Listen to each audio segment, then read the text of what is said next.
You know, there is a saying, a very old saying, when the pupil is ready, the master will appear. It will take dedication, it will take time. Why are you so eager to help me? Because once, a long time ago, you did the same for me.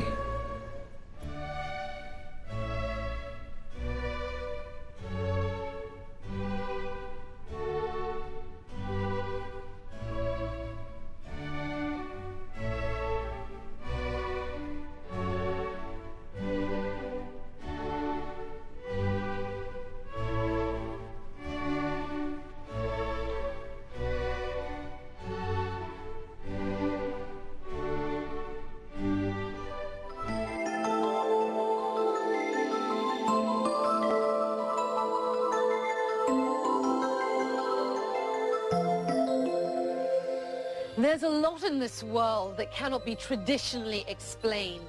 Things we don't have answers for that cannot be scientifically proven. But what of that strange sense of knowing? That feeling about something or someone that seems to have no logical basis but later proves to be true. As many as 40 to 50% of Americans believe in extrasensory perception, and the US media is paying attention. From NBC's hit show Medium, about an everyday housewife who just happens to be a police psychic, to reality-based shows like Psychic Detectives or America's Psychic Challenge, where psychics face off in competitions designed to test their abilities in real time. Many US television shows just like these are embracing the possibility of the existence of the paranormal. We decided to take a closer look at these phenomena and ask if it's only entertainment or if there's something more. In this half hour, we look at how psychics are not only finding homes on TV screens, but also in US doctors' offices.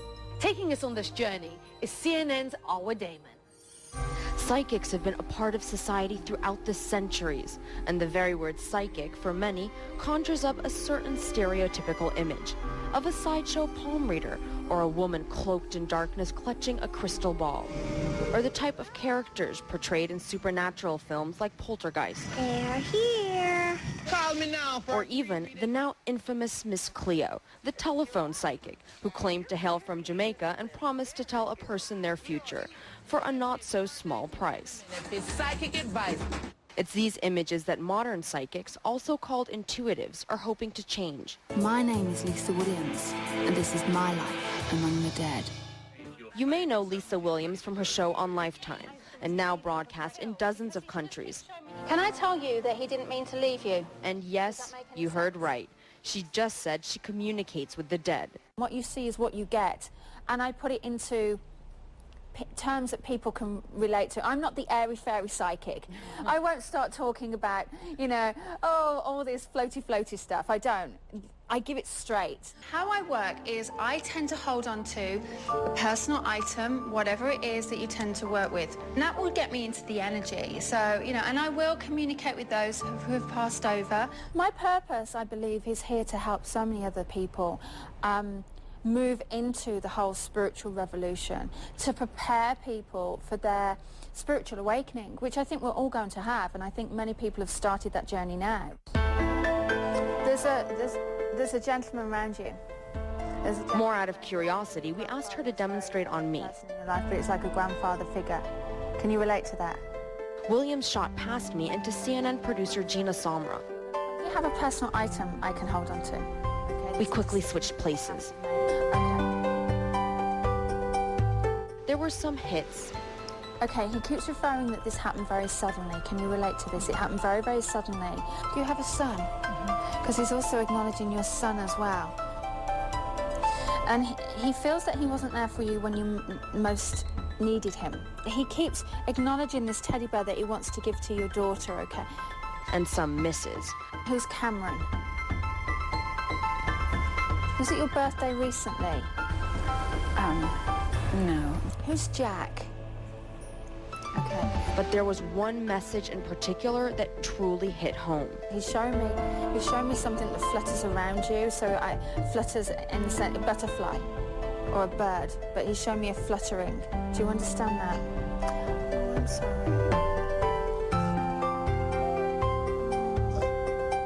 Later, Gina explained to us why that detail confirmed the message was really from her father.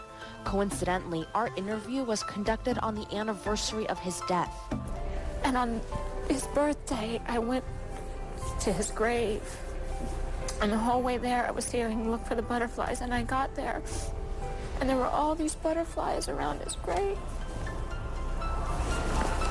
Sure, it can be dismissed as a very lucky cold read, but she definitely struck home. But skeptics like Professor Scott Lilienfeld, a psychology professor and author, say events like this have a more logical explanation. If you look at the way mediums work, they make sure that people will remember the hits, remember their correct predictions, and forget the misses. So as a result, people often come out of sessions with mediums or watching them convinced that these people really have some special powers. Still, whether it was coincidence, chance, or cosmic intervention, the experience left us more than a little freaked out. The skeptical, journalistic part of me, wanted to, keep a distance and not believe what I wanted to believe until the very end with the part about the butterflies. There's no way possibly anyone can know that but me. And now you ask me how I feel after I've done a reading. To know that I have just connected with the butterflies in such a way, it makes me feel complete. It makes me feel like I've done my job. It makes me feel like I've fulfilled my purpose on this earth plane. I thank you very much for being here today, and I see your future days will be your best. Thank you so much. Now, it's one thing to hear a medium talk about energy, but what about an MD? When we come back, we'll go beyond entertainment and explore more of that energy connection Williams refers to and find out how it's making its way, believe it or not, into mainstream medicine.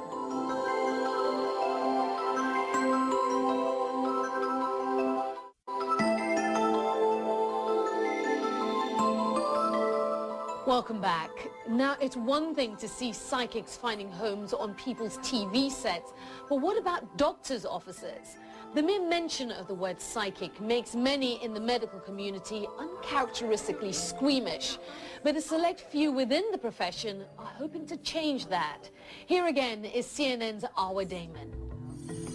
Dr. Judith Orloff is a psychiatrist who stands at the forefront of a nearly 4-decade mission to incorporate intuition and energy healing into the mainstream, a journey that has not been without roadblocks or fear. When I was growing up, I had all of these intuitions that scared me terribly. I would predict deaths and illnesses and earthquakes, and this really scared my parents. So when I was about 11 years old, they forbade me to ever talk about my intuitions again at home. So I had to keep them to myself. There was something wrong with me that I wished would go away. But even though she spent years running away from what she now sees as her destiny, it still found a way to speak to her. I had a dream, and in the dream, a genderless voice came to me to let me know or tell me that I was to become a psychiatrist. The idea of going through 14 years of medical training wasn't at all appealing to me. However, I had this dream. It was a path that positioned her on the front lines of medicine's view of the paranormal, and the view was sobering. What I also saw was that, particularly during my psychiatric residency at UCLA, was that anything considered psychic or intuitive was also linked with being psychotic. I would work in emergency rooms every third night, and I would see these psychotic people being brought in by the police, tied down to a gurney, screaming that they're talking to God, that they can see the future. And so when I saw that, I began to reevaluate and wonder whether intuition was safe or appropriate to bring in the practice of medicine. Orloff finished up her residency and began a thriving medical practice in Beverly Hills, California, where she stuck to traditional tried-and-true therapies to treat her patients' psychiatric disorders. But an ignored intuitive message she received during a session about one of her patients' future suicide attempts led her to re-examine her approach.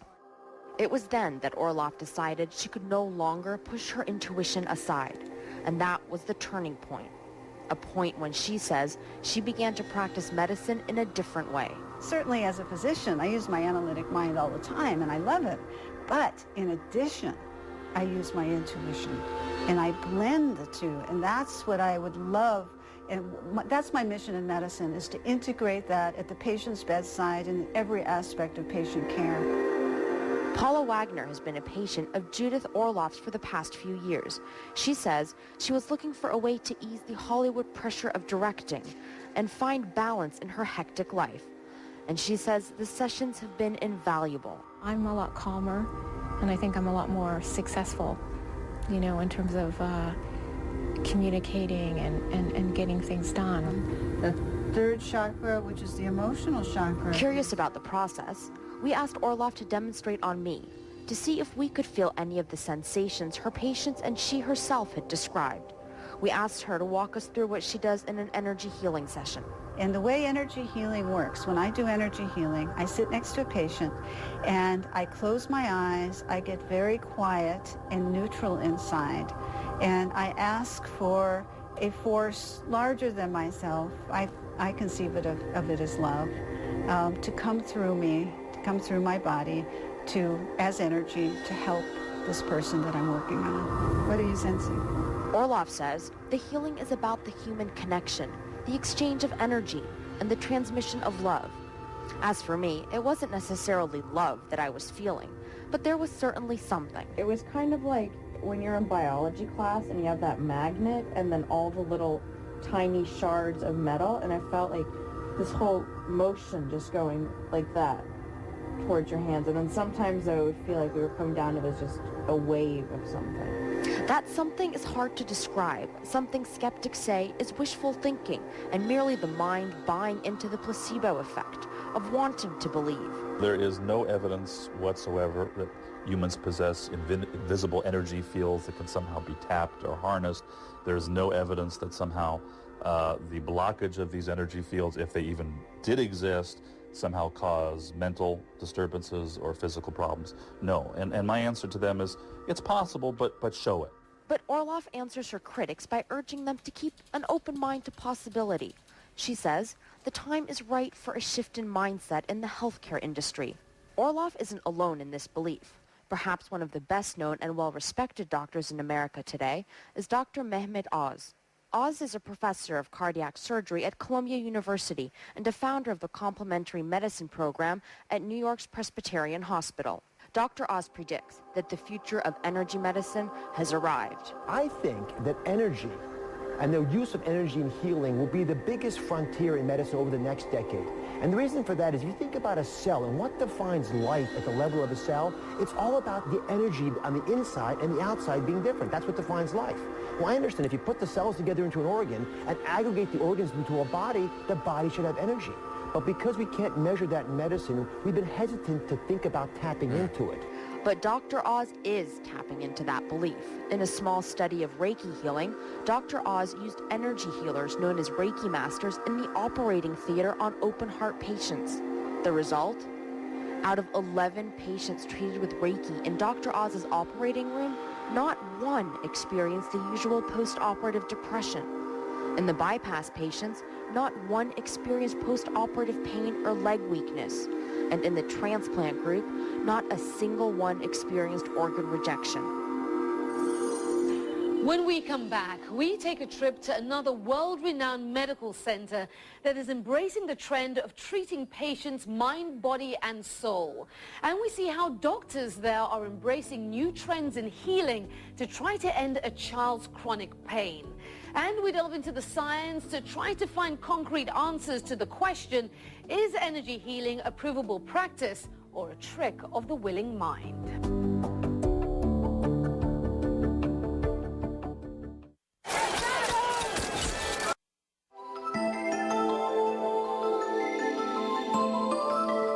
Guys, what can you tell me about rose quartz? Well, the rose quartz represents the positive aspects of loving relationships. And what the rose quartz does, if you carry it with you, it tends to open your heart chakra so that you can attract those positive relationships into your life. Well, we're all always looking for a little bit more love. Thank you, guys. UCLA Medical Center consistently ranks among the top 3 hospitals in the country. For 18 years in a row, it has garnered U.S. News and World Report's prestigious ranking as the best hospital in the Western United States.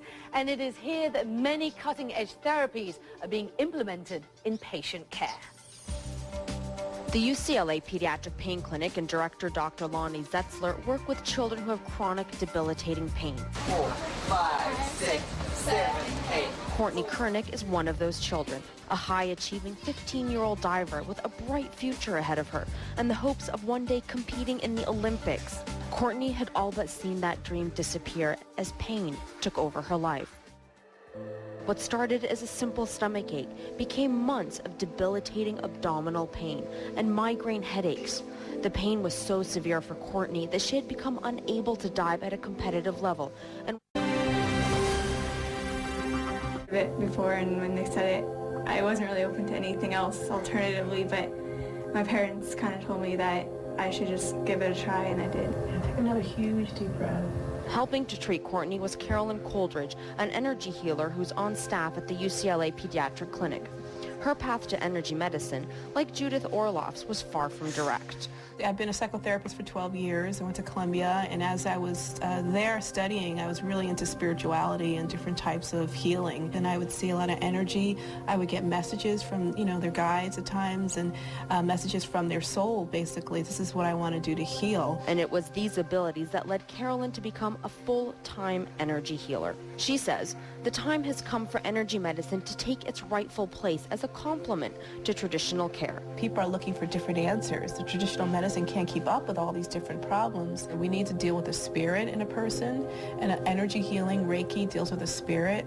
We need to deal with the physical, the doctors deal with that, and the emotional body. And energy healing also deals with the emotional body because we're natural energy beings. When we first met Carolyn, she had only been working with Courtney for a short time, but already both Courtney and her mom were seeing a change. I went from seeing my kid double over in pain and watching the pain medicine that I'm giving her to she's cutting down on the medication she's taking. Yeah, I've seen a difference in it. I went in with an open mind and just said, I'll give it a try. And when Carolyn did to me, I felt good energy coming through, and I felt really relaxed when I was done with the treatment. Several months later, we caught up with Courtney and her mom again, and a lot had changed. Courtney had stopped her energy healing sessions with Coldridge because her insurance company would not reimburse the treatment cost. But Diane says she believes the time they did have with Coldridge in the end helped find the answer to Courtney's mysterious illness. With the energy healing, it helped a lot in just dealing with things before we didn't know what was wrong. Carolyn actually kept telling us she felt a blockage when she would do the energy healing. And that was what in my gut told me we needed to still pursue with doctors and try to find out what was wrong instead of listening to the doctors that told us it was all psychological. That persistence paid off. Eventually, doctors found and surgically corrected a congenital defect in Courtney's pancreas. And now, Courtney has returned to the diving platform, free of pain and full of life. I love it. I couldn't do it for a while, and now that I'm back, I'm so happy again. And focused again on the hope of regaining her Olympic dream. Facebook generation aside, energy healing used to be written off as new age, out there, or flaky. But science has a way of changing minds when it proves the unprovable. When we come back, how researchers are looking to breast cancer survivors to do just that.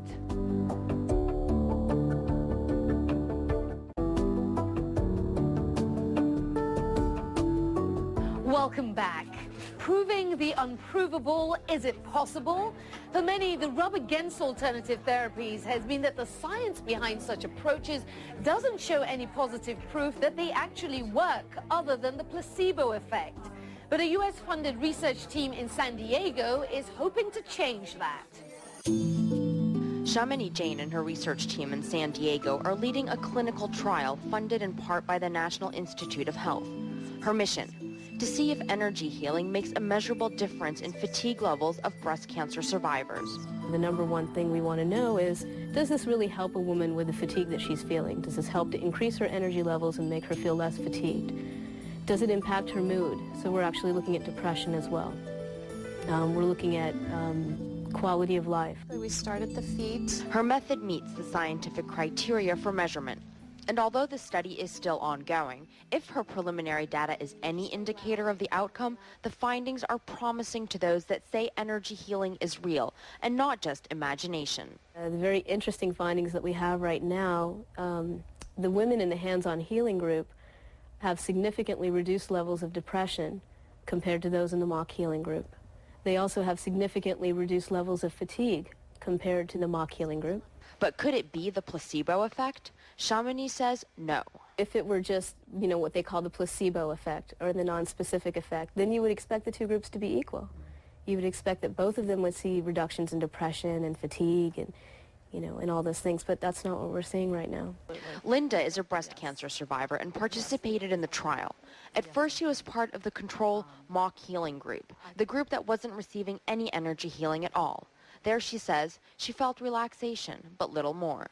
Linda wasn't told she was in the control group until after she finished the study. But when she was given real energy healing sessions, she says she felt something extraordinary. I could feel energy being moved in my body, and I could feel resistance in a portion of my body. And afterwards, I asked the practitioner what was going on. And for one of the sessions, she told me that she was getting a message from my mother, and the practitioner knew nothing about me, and that my mother was something to the effect of felt that she hadn't finished her work with me, and my mother recently died, and she was 84 years old, and my mother's the one who took care of me through my breast cancer, and she really did. Her work with me was finished because she saw me through my reconstruction, and she was able to see that I was doing well. And that was very powerful for her, the practitioner, to be that aware. So powerful, in fact, that she has vowed to continue working with the Reiki healer to heal body, mind, and spirit. For Chamonix Jane, her work continues, and she hopes to publish her findings in the near future. Those people that are really devoted to patient care, I think, can put aside their own biases and their own, skepticism, and really just listen to the patients and see what the patients are saying and the benefits that they're seeing. And when asked why now, why the shift in belief systems, her words echo those of Judith Orloff and Carolyn Coldridge and others we visited this half hour. We're increasingly in a culture where we're seeing influences from many different traditions and many different cultures. So things that used to seem so foreign to us maybe aren't so foreign now. Once people expand their worldviews to include other concepts other than the ones that they've been brought up with, there's naturally a greater understanding of the process of some of these techniques and how they work.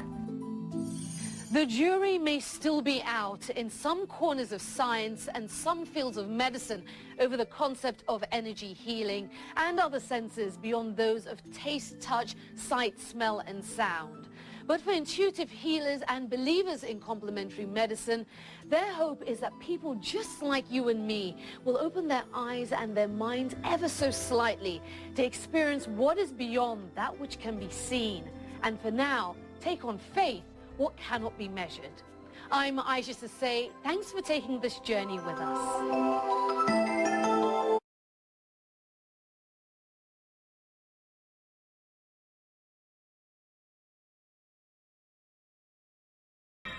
Is not to get the person to die. The goal is to follow nature. This time on Unexplained Mysteries, psychic healers. They have the power to heal with the touch of a hand. I do it because that's what I need to do. I've seen cancerous tumors instantly disappear. Sometimes it was almost like a miracle. In our exclusive case studies, we'll hear the amazing stories of people whose lives have been saved. After one session with him, I was healed forever and ever. Within 2 weeks, seeing was completely clear. I'd seen a miracle. I'd never seen a miracle. The woman who owes her sight to a psychic healer. I can see as a result of my contact with Henry Rucker. The skeptical doctor who gave psychic healing a chance. I said, this is ridiculous. It isn't going to work, but it's probably relatively harmless, so why not? We'll examine the theories. Many healers seem to have had some serious illness in the past. And talk to the scientists who study spiritual healers. There is an actual physiological change that occurs in the patient. I've seen patients who are paralyzed get up and walk. Ultimately, I don't suppose we'll know this side of the grave. With our data files, we'll unlock the mystery and find out if the phenomenon is real or if it's a hoax. I think it's any question that some people seem to have a natural talent or ability to heal others. And we'll give you the final analysis in our UNX report as we uncover what the medical profession doesn't want you to know on Unexplained Mysteries, Psychic Healers. They call it the laying on of hands. Psychic healers that seem to harness some unknown energy to cure disease, injury, and even blindness. It is a practice that dates back to the dawn of civilization. There are parts of the world where these ancient healing rituals are still performed. Shamans cast out what they believe to be evil spirits in elaborate ceremonies, chanting by a ring of fire, dancing to the beat of a tribal drum. Sometimes they are able to make people well. Western society has turned to the ancient ways, embracing such alternative practices as acupuncture, yoga, and massage therapy. Those who use these techniques claim the power of the mind can heal the body. There is an actual physiological change that occurs in the patient who has been treated by laying on of hands, and that occurs within certain blood components. According to this school of thought, the message is, patient, heal thyself. Hippocrates was very deeply involved in this. He said all of illness has an emotional component, and we've discarded this. Chronically ill patients come to tranquil Sedona, Arizona to participate in a variety of healing workshops. By using channeling, vibrational therapy, and crystals, patients like Michael Challam find success where conventional medicine has failed. I've been sick for about 6.5 years, an infection in my blood and liver, my intestines. And I worked with traditional doctors for a while, and I think their understanding of that type of illness is very limited. And actually, I think what I was doing with them was detrimental to my health. And I've had profound experiences with healers, so I know that this is real. At the Manager Foundation, the phenomenon of psychic healing is studied in a clinical environment. What we're really doing, I think, in terms of healing, is teaching people how to mobilize their own internal healing resources. Both positive and negative emotions affect the chemical environment in the body, so every emotion, to some extent, maybe very minor, affects the immune system.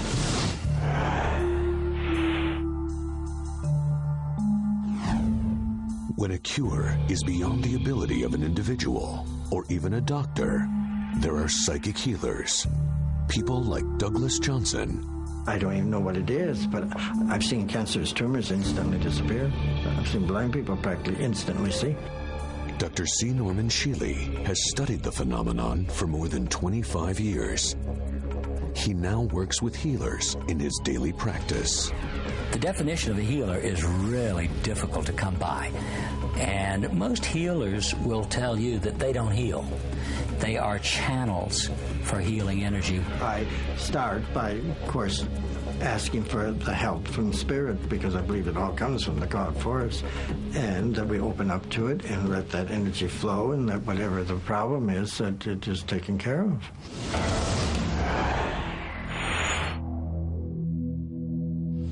Before I went to Douglas Johnson, I couldn't see from here to where your cars are down here.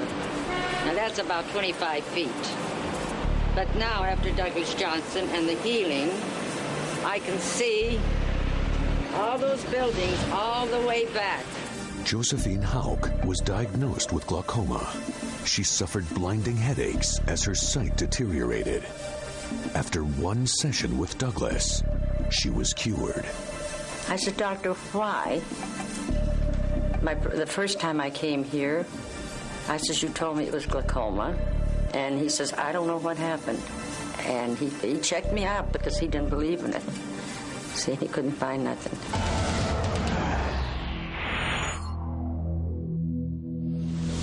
When viewed with a thermal camera, immense heat can be seen emanating from Johnson's palms. It's like when you're on a hot day, you see like waves coming up off the pavement. Well, that's what I feel. It's coming out of my hand.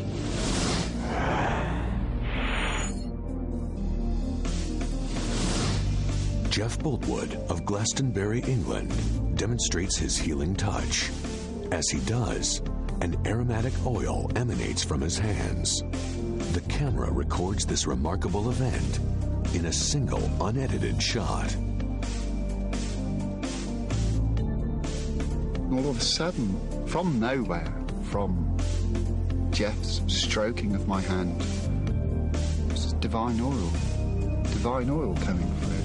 And the smell was amazing. The smell filled the room just from Jeff manifesting his oil on my hand.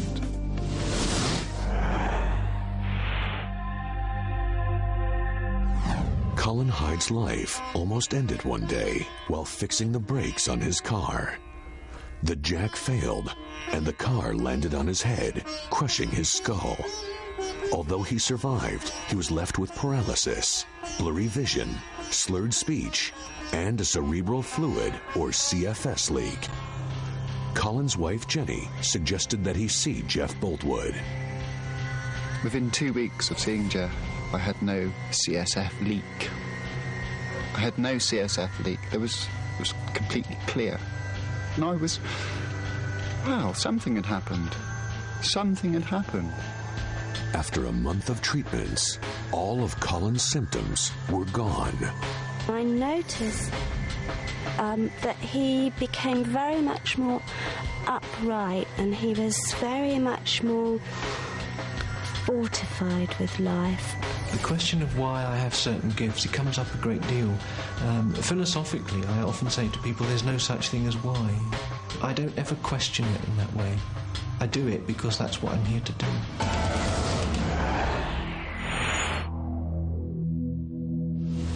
Dr. Anthony Schofield of Cambridge University has his own theory. Many healers seem to have had some serious illness in the past. And it seems to me as if they've loosened their ties with this material world and seem to have sort of one foot in this world and one foot in the other world. And it's this wounded healer phenomenon that seems to allow them to channel these healing energies. Both Douglas Johnson and Jeff Boltwood had near-death experiences as children. But does this explain the power they both seem to possess today? Ultimately, I don't suppose we'll know this side of the grave, quite frankly, what the true answer is. But all we do know is that healing works. Coming up on Unexplained Mysteries, the phenomenon of psychic healing revealed. I could feel the heat oozing from his hand like an oven. A medical doctor turns to a healer for help. I asked him to come up to my clinic, and he was excellent. A blind woman sees again with a single touch. Henry Rucker healed my eyes and didn't charge me a dime. The psychic who is amazed by his own power. Sometimes it was almost like a miracle. In an Unexplained Mysteries case study, you'll see the phenomenal results of a psychic healer to the stars. After one session with him, I was healed forever and ever. Meet a mother whose healing treatments reversed an incurable disease.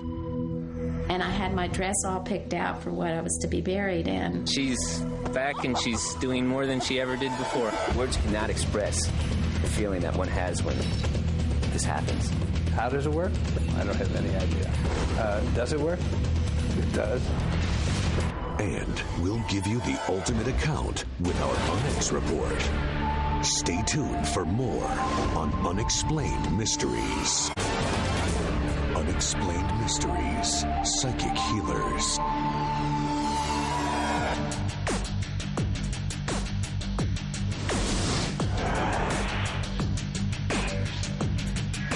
The case of Henry Rucker supports the theory that a near-death experience can bring out healing powers. I went to a hospital at 10 years old for a tonsillectomy. I woke up and I couldn't stay in my body. I find myself on the other side of the room looking at it, and it panicked me. And I thought I was dying or was dead. And I tried my best to stay in my body, and finally I dropped off to sleep. Aisha Grice is also a believer. 30 years ago, Aisha Grice was diagnosed with retinitis pigmentosa and was going blind. While attending a spiritual retreat, she met Henry Rucker. I got a healing from him and didn't realize it until I went back to the hospital for my regular checkup. So after he worked on me, then the doctors decide that they've made a mistake. I can see and I can drive, and I drive at night as a result of my contact with Henry Rucker. Henry's abilities have even won him the praise of medical professionals. Henry, in 1 or 2 sessions with a patient, can do more than any psychiatrist or psychologist I've ever known in my life could do in weeks or months of therapy. Rucker and Sheely have worked together for more than 20 years. Today, Dr. Sheely gathers scientific data from each session in an attempt to understand why psychic healing works. 3 women suffering from chronic pain are about to undergo a healing with Rucker. Blood is first drawn to measure the hormone DHEA. People with deficiencies in DHEA have all the major illnesses: heart disease, diabetes, depression, you name it. If the DHEA goes up on these patients, any one of them, even 10%, in such a short period of time, I will consider that a near miracle of healing. You have to keep in mind that my thing is a spiritual thing, and that I really don't have a personal control over what happens. Intuitively, I feel very strongly that these 3 people are going to be helped tremendously. Blood is drawn again. The DHEA level is tested by an independent lab. The results are impressive. In each case, the hormone increased substantially. I know of nothing that one could do, especially with a single shot, so to speak, in which you could raise DHEA 100% or 55%. In medicine, if we were to give a drug and get this kind of response, it would be a miracle. I see this as a healing ministry. In my ministry, most of the people that I have sought to help have truly been helped, whether it be emotionally, whether it be a cessation of pain, and sometimes it was almost like a miracle. Henry Rucker healed my eyes and didn't charge me a dime. I didn't get a bill in the mail. I got hugs and kisses when I told him that it worked.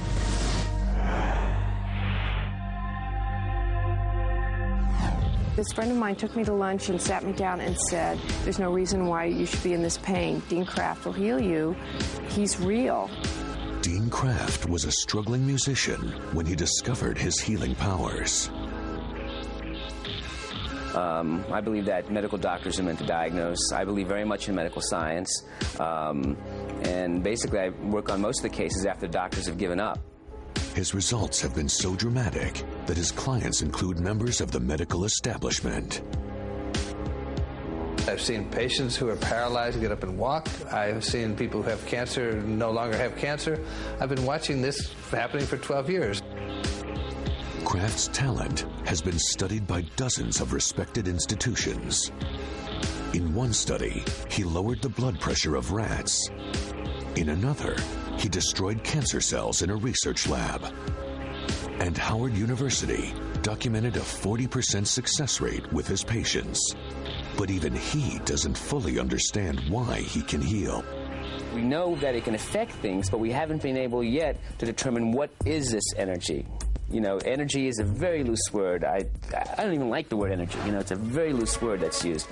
But it's the best one, I guess, to describe something that's some type of transference that's taking place. Kraft's reputation has also made him one of the most sought-after healers in Hollywood.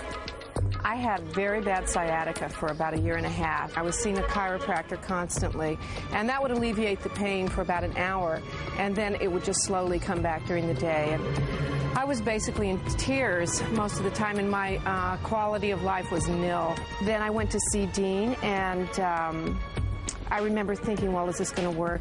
And after one session with him, I was healed forever and ever.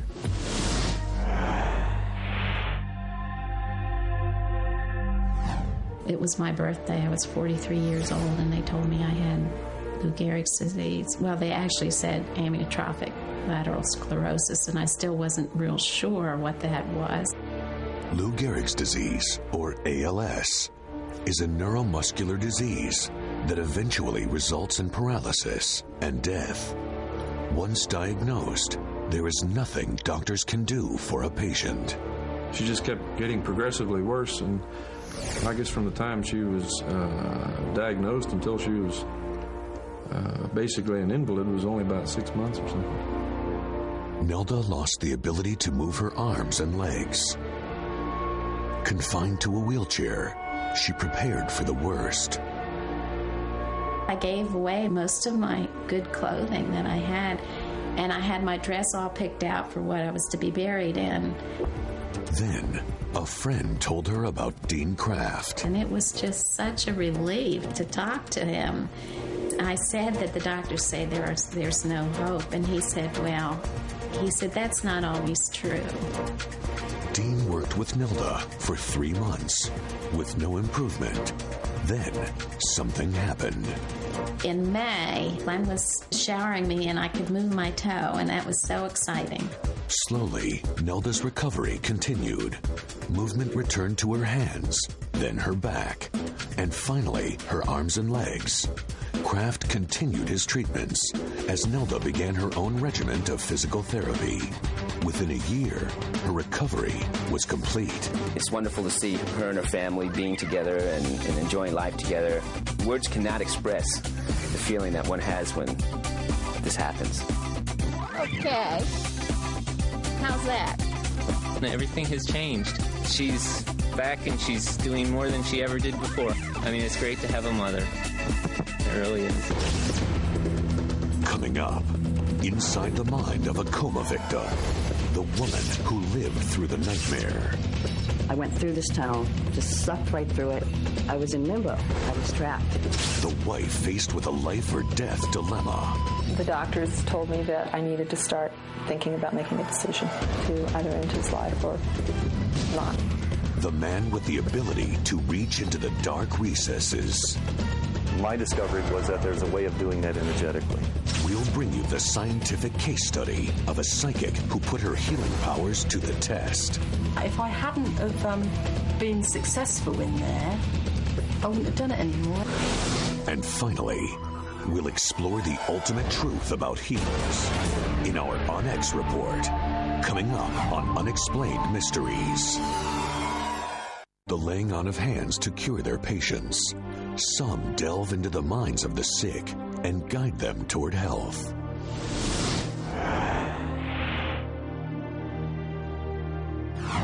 Peter Pilgrave, a TV news helicopter pilot, went out for what he thought would be a routine maintenance flight. It wasn't. Peter's engine failed, and he crash-landed in a reservoir. It took paramedics 45 minutes to get to him. Had lost consciousness and was floating on top of the water. They airlifted him to the hospital. He didn't have a heartbeat for the first 45 minutes. When we got to the hospital, he went into surgery, and the doctors came out and told me that he'd been clinically dead, and he made it through the surgery and was in a deep coma. In an instant, everything changed for this Denver family. Peter's wife and 5 children prayed for a miracle. With the help of life support, Peter barely hung on. The doctors told me that with the results of the EEG that the prognosis was getting worse and that I needed to start thinking about making a decision to either end his life or not. Desperate, Karen Quinn was open to anything or anyone who could help. She contacted psychic Roger Laborde. who had successfully worked on 4 similar cases. I can't explain to you just exactly what I do, because in the 4 separate cases that I've worked with, they've all been different. Roger Laborde is an unusual healer. He claims to have the ability to communicate with coma victims and guide them back. When you have someone who is not able to move and someone who's not able to speak, and their focus of attention is elsewhere, to communicate with them, you have to be creative. You have to figure out some other way to communicate with them. My discovery was that there's a way of doing that energetically. Roger put his hands on Peter and Peter's arm, and I laid my hand on his other arm. And all of a sudden, I got this really strange sensation of sort of electricity in my stomach, and I just thought, I can't deal with this right now. I can't. And so I said, well, I'm going to leave you alone, and I'm going to go back and try and get some sleep. I sat in the room for 4 hours, doing my best to blank my mind. What came to me was to go over and to start talking to Peter about walking through a field of flowers. And I described to him what the flowers looked like, the smells.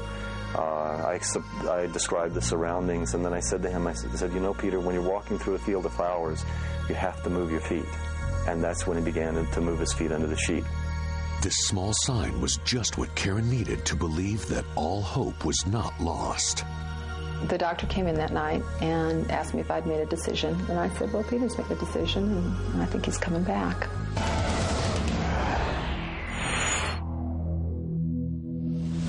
Dr. Philip Yarnell, one of the most respected neurologists in the country, understands the coma experience better than anyone. We think that they have hearing and that the transmission of sounds from clicks in the ears to recordings on the brain are often intact. Now, whether they hear as we hear, so that we interpret sounds as voices or as the messages of loved ones, that we can't tell. Carrie Wood died while in a coma, but she lived to tell. The first thing I saw was the entrance to a tunnel. I didn't actually see it. I just was like a magnet drawn to it. I went through this tunnel, just sucked, that's the only way I can describe it, sucked right through it. I was in limbo. I was trapped. I could not find my way back to my own body. She gives the credit for her awakening to a lifelong bond with Tracy McCallan. I remember entering through her door, literally, and sat at the edge of her bed, and I said, Tracy, wake up. I had this dream that she came to my house. It was very strange, and it was really real. It was like she was sitting on the end of my bed, and I was telling her that I needed her. She said, you can't leave me now. I just said, don't go. Like she was going somewhere. And then I opened my eyes. Dr. Arnold Mindell is a clinical psychologist studying the coma experience. He believes coma research is still in its infancy. Years from today, people are going to look back on this period of medicine and dealing with comatose states, and they are going to say, my God, wow, we were making decisions to pull the tubes on this character without asking her or him, without even trying to communicate with them. I don't think that Roger is a prophet or a saint. I think that he has found a calm and a knowledge and a wisdom of the heart. He helped us. There's no question of that. Never give up. Only until the individual in the coma states that they want to go, then I would say be responsible and follow their wishes and pull life support. But don't give up hope. He's still here, and he's still part of us, and still here for us to love, and to love us. Next, is the phenomenon of psychic healing real? If so, how does it work? Psychic healers are put to the scientific test. They were measuring, how the brain changed. She pointed out the same part where we found something was wrong by using our equipment. Kirlian photography documents the healing aura in a Russian psychic. I feel energy pouring down from space and touching me. At these times, I can heal. We try to penetrate the depths of psychology and physiology. Later, one of the most remarkable healings ever recorded on tape. When I let go, Walk, Mitchell. Up and back. Walk. And you'll get the climactic analysis in our UNX report. More secrets, more revelations. Next on Unexplained Mysteries. Unexplained Mysteries. Psychic Healers. Russia has a long history of psychics and spiritual healers, dating back to Ivan the Terrible. Many powerful people secretly asked for advice and used it, like Stalin. Brezhnev himself was treated by a psychic healer. There have always been a lot of psychics in Russia. Psychics are an accepted part of Russian culture. They are everywhere, working alongside the traditional medical establishment. Since I was born, I have always known that I can raise the dead, heal, and solve problems that people have on Earth. When I meditate, I connect with my own spirit first, and then with the spirit of the Heavenly Father, the Cosmic Father with the cosmic reason. I feel energy pouring down from space and touching me. At these times, I can heal.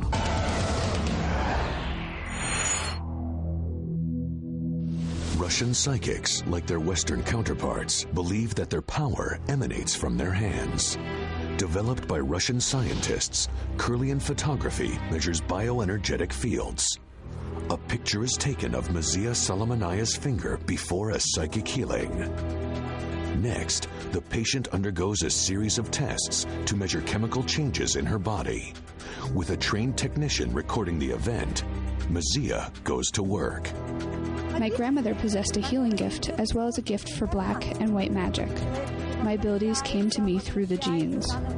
Another Kirlian photograph is taken immediately after the session.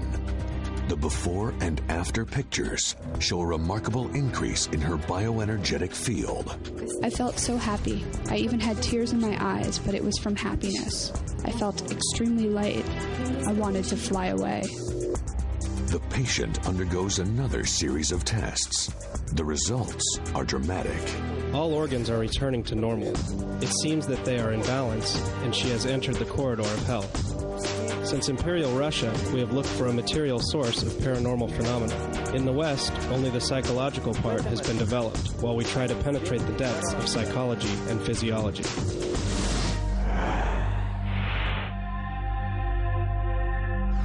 Crediton, England, Carol Everett is a renowned psychic and spiritual healer.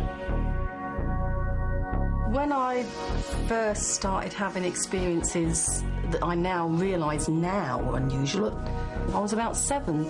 I sort of used to have this strange sensation, and then I'd feel like I was going down this tunnel. And at the bottom of the tunnel, there was always, a light, really, really bright. And there was all these faces, and they were all friendly, and they were really a nice feeling. Working out of a small office in her home, Carol claims that she is able to diagnose and cure a variety of ailments.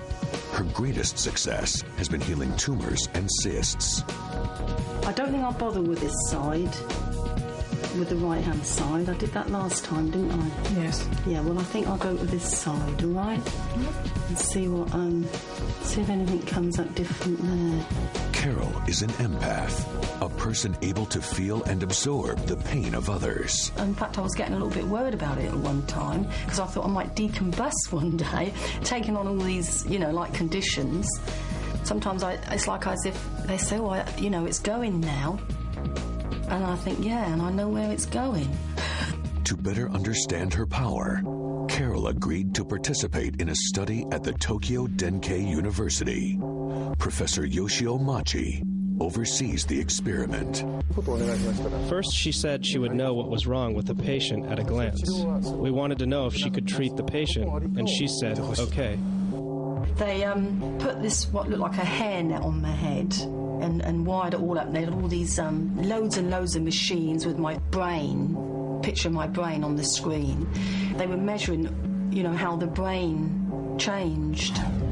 And there was no activity in the left-hand side of the brain. This is an alpha wave, and this is a beta wave. These were examined when she was diagnosing.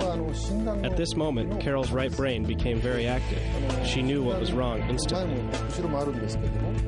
A thermal camera records fluctuations in the body temperature of a female patient as Carol successfully diagnoses an ovarian tumor.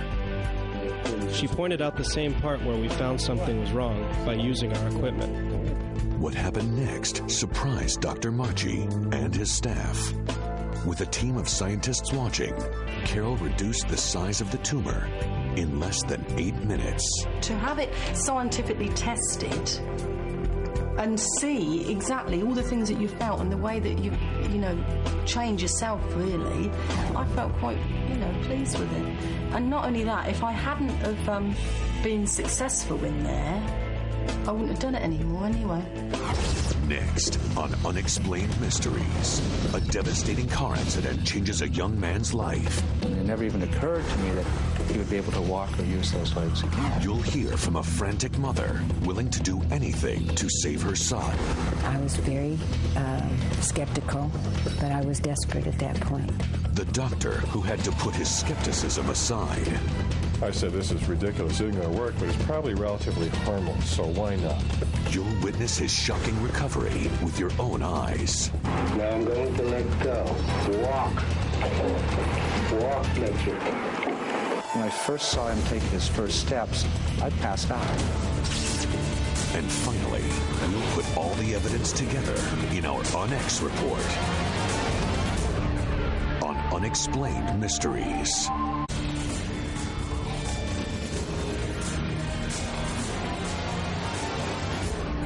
Unexplained Mysteries, Psychic Healers.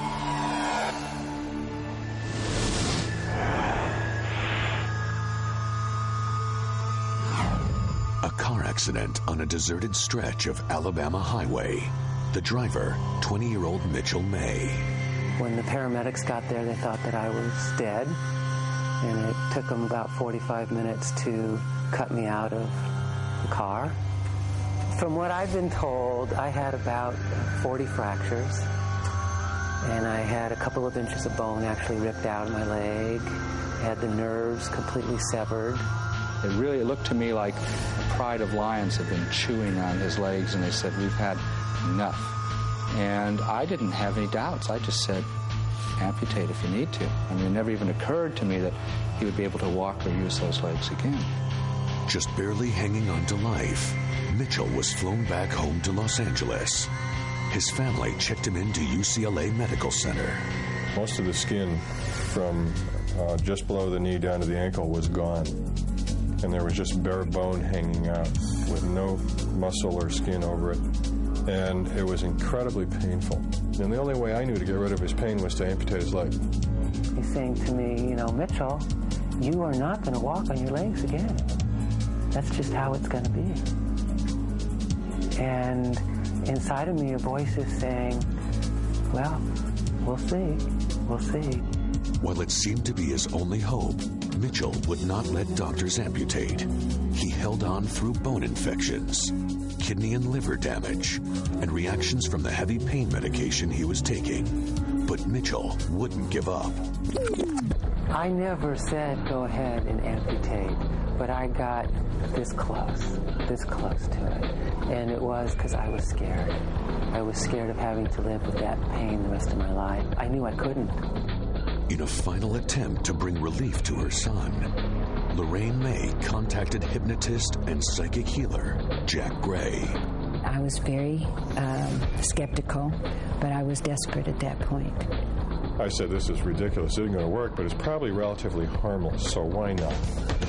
He was trained in helping people with pain and healing people, but he was not a doctor.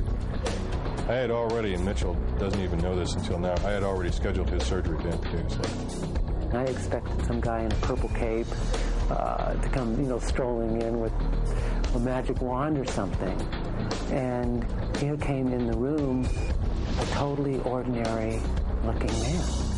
And there wasn't anything that he said that anybody would call mumbo-jumbo. There weren't any magic words. There wasn't anything that wasn't just almost plain good sense. And he looks at me and he says, Mitchell, we can heal your leg. You have whatever you need already in you. It's born in everyone. We're just going to wake it up. I saw Mitchell for the first time get hope. Gray employed the laying on of hands, hypnosis, and visualization therapy. Within a few months, Mitchell dramatically improved. Bones started to grow where they said it couldn't grow. Skin started to regenerate where they said that can't be happening. Nerve function started to happen again, and they're saying, but, you know, that's not supposed to be able to happen. Again, this took time. I was in the hospital for a year. I was in a wheelchair for a couple of years. I was in metal braces, and each step of the way, the doctors were saying, this is incredible, but this is as far as you're going to get. The healing process continued, with Gray concentrating all his powers on Mitchell's legs. Although doctors said it wasn't possible, Gray believed that one day Mitchell would walk. Tell yourself, I can walk. Recall how you used to. Now I'm going to let go. When I let go, walk, Mitchell, up and back. Walk. Walk, Mitchell, without crutches. When I first saw him take his first steps, I passed out. I mean, I fainted. I'd seen a miracle. I had never seen a miracle. All I know is that something happened after the faith healer came and nothing had happened before. As a scientist, I have to conclude that the faith healer made Mitchell well, not me. It's been a long journey from that Alabama highway to the mountains of Utah, but Mitchell May has cherished every step. I race walk every day. I dance every day. I stretch every day. I can run. I hike for miles. I feel so lucky to be alive. Jack gave me part of himself. I definitely, I owe my life to him.